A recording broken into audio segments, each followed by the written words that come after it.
Pada suatu kali, ketika Simson pergi ke Gaza, dilihatnya di sana seorang perempuan sundal, lalu menghampiri dia. Ketika diberitahukan kepada orang-orang Gaza, Simson telah datang ke sini, maka mereka mengepung tempat itu dan siap menghadang dia semalam-malaman itu di pintu gerbang kota. Tetapi semalam-malaman itu mereka tidak berbuat apa-apa, karena pikirnya, nanti pada waktu fajar kita akan membunuh dia. Tetapi Simson tidur di situ sampai tengah malam. Pada waktu tengah malam, bangunlah ia. Dipegangnya kedua daun pintu gerbang kota itu dan kedua tiang pintu. Dicabutnyalah semuanya beserta palangnya. Diletakkannya di atas kedua bahunya. Lalu semuanya itu diangkatnya ke puncak gunung yang berhadapan dengan Hebron. Sesudah itu Simson jatuh cinta kepada seorang perempuan dari lembah Sorek yang namanya Delila.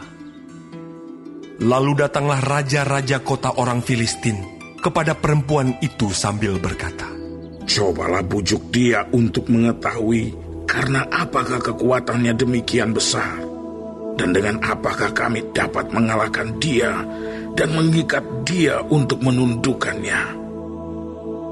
Maka kami masing-masing akan memberikan 1.100 uang perak kepadamu. Lalu berkatalah Delila kepada Simson, ceritakanlah kiranya kepadaku, karena apakah kekuatanmu demikian besar? Dan dengan apakah engkau harus diikat untuk ditundukkan? Jawab Simson kepadanya, jika aku diikat dengan 7 tali busur yang baru, yang belum kering, maka aku akan menjadi lemah dan menjadi seperti orang lain manapun juga.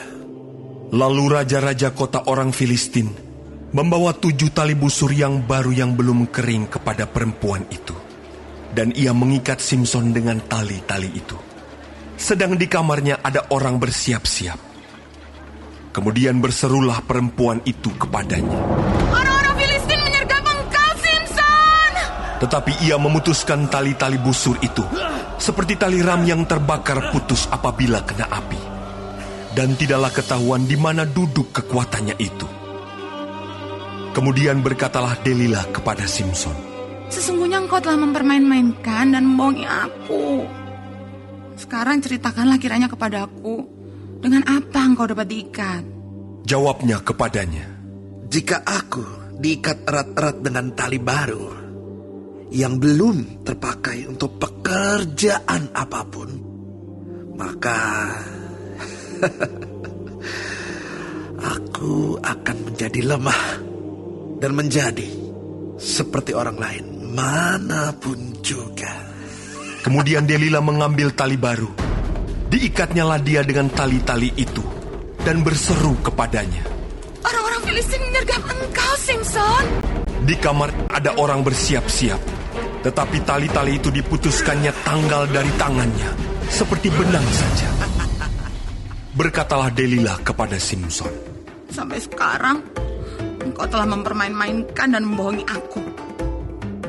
Ceritakanlah kepadaku, dengan apakah engkau dapat diikat?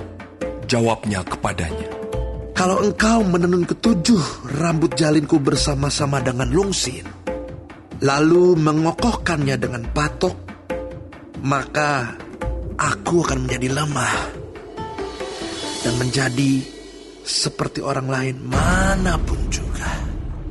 Kemudian perempuan itu mengokohkan lagi tenunan itu dengan patok. Lalu berserulah ia kepadanya. Orang-orang Filistin menyergap engkau, Simson! Tetapi ketika ia terjaga dari tidurnya, disentaknya lepas patok tenunan dan lungsin. Berkatalah perempuan itu kepadanya, Bagaimana mungkin kau berkata, aku cinta kepadamu, padahal hatimu tidak tertuju kepadaku.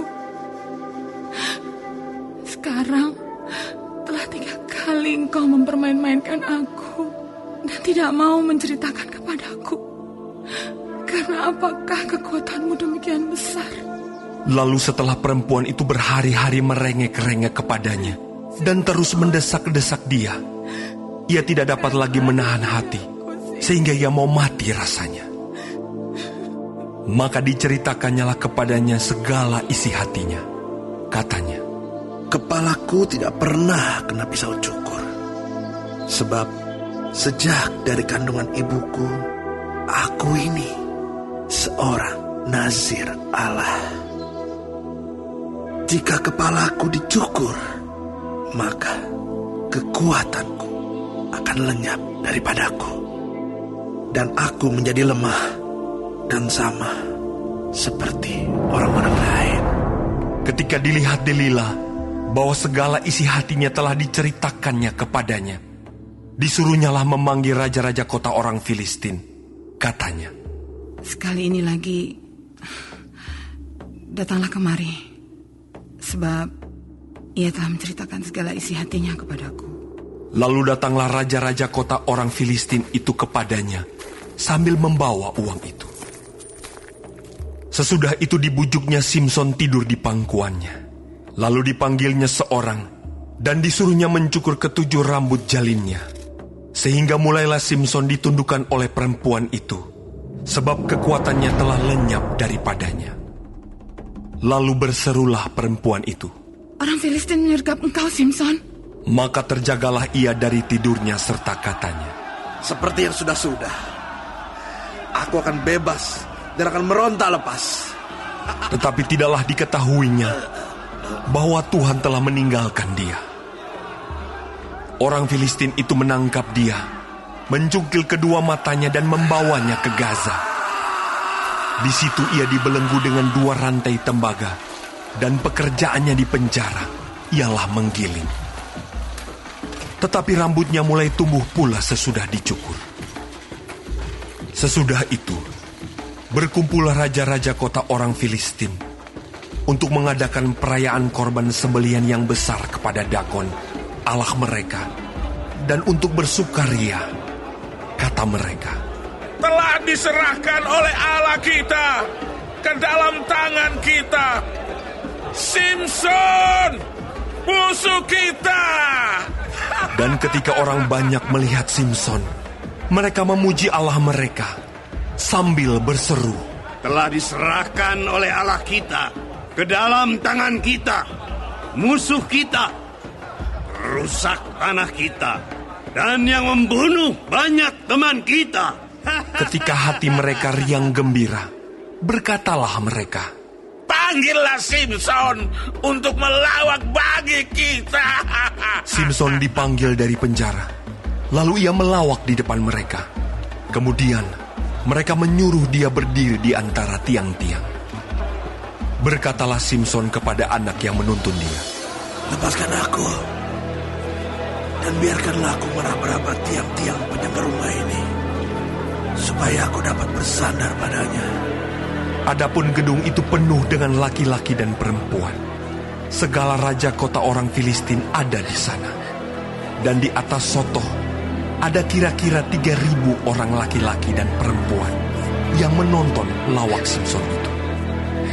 Berserulah Simson kepada Tuhan, katanya, "Ya Tuhan Allah, ingatlah kiranya kepadaku, dan buatlah aku kuat. Sekali ini saja ya Allah, supaya dengan satu pembalasan juga kubalaskan kedua mataku itu kepada orang Filistin." Kemudian Simson merangkul kedua tiang yang paling tengah, penyangga rumah itu. Lalu bertopang kepada tiang yang satu dengan tangan kanannya, dan kepada tiang yang lain dengan tangan kirinya. Berkatalah Simson, "Biarlah kiranya aku mati bersama-sama orang Filistin ini." Lalu membungkuklah ia sekuat-kuatnya. Maka rubuhlah rumah itu, menimpa raja-raja kota itu, dan seluruh orang banyak yang ada di dalamnya.